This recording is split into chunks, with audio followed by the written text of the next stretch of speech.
Halo sahabat-sahabat. Hari ini, kita akan merenungkan ajaran Tuhan di kitab Yehezkiel pasal 18. Pesan ini sangat penting, bahkan sampai sekarang.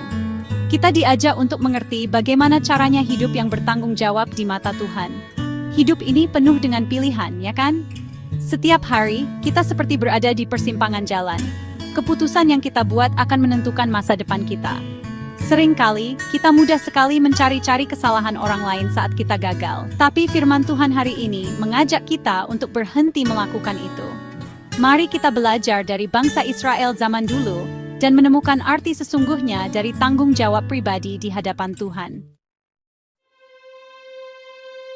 Yehezkiel menyampaikan pesan Tuhan di tengah-tengah bangsa Israel yang ditawan di Babel. Mereka sedih dengan keadaan mereka dan menyalahkan generasi sebelumnya atas dosa-dosa yang membuat mereka hancur. Mereka berkata, ayah-ayah makan buah asam, dan gigi anak-anaknya ngilu.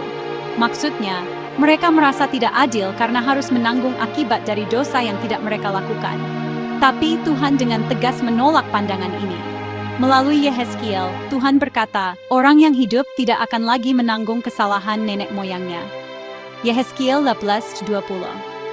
Pesan Tuhan jelas, setiap orang bertanggung jawab atas pilihan dan tindakannya sendiri. Dosa tidak diwariskan, dan tidak ada alasan untuk menyalahkan masa lalu.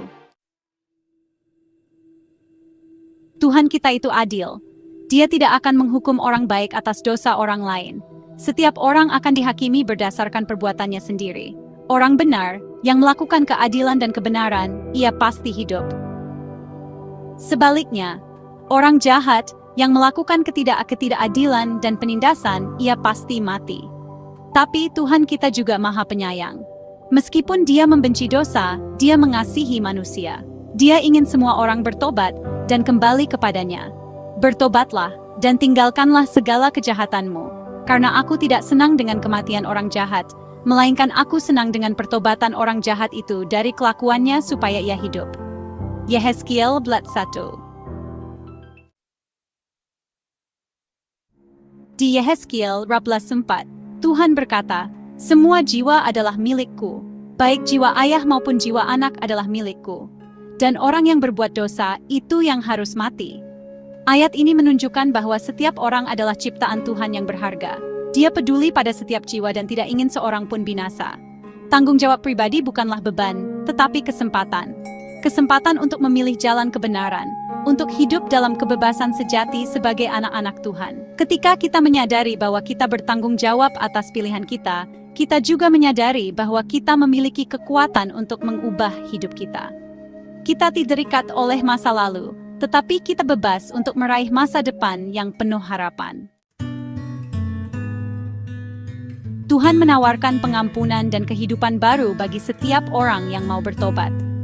Jika orang jahat berbalik dari segala dosa yang telah dilakukannya, dan ia melakukan keadilan dan kebenaran, ia pasti hidup, ia tidak akan mati. Yehezkiel 21.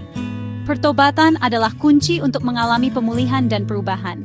Ketika kita mengakui dosa-dosa kita, berpaling dari kejahatan, dan mengikuti jalan Tuhan, Dia berjanji untuk mengampuni dan memulihkan kita. Jangan biarkan rasa bersalah atau malu menghalangi Anda untuk datang kepada Tuhan. Dia adalah Bapa yang penuh kasih yang selalu siap menerima anak-anaknya yang hilang.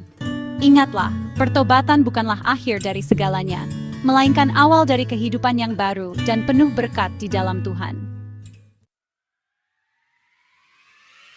Teman-teman, mari kita renungkan hidup kita. Apakah kita masih suka menyalahkan orang lain atas kesalahan kita? Atau kita siap untuk bertanggung jawab penuh atas pilihan dan tindakan kita? Mari kita jawab panggilan Tuhan untuk bertobat dan kembali kepadanya. Jangan sia-siakan kesempatan untuk hidup dalam kebebasan dan kepenuhan sebagai anak-anak Tuhan. Ingatlah janji Tuhan dalam Yehezkiel 14:30. Oleh karena itu, hai bangsa Israel, aku akan menghakimi kamu masing-masing menurut tingkah lakunya. Demikianlah firman Tuhan Allah. Hiduplah dengan penuh tanggung jawab, dan biarkan kasih karunia Tuhan membimbing langkah kita. Tuhan memberkati. Terima kasih kerana menonton.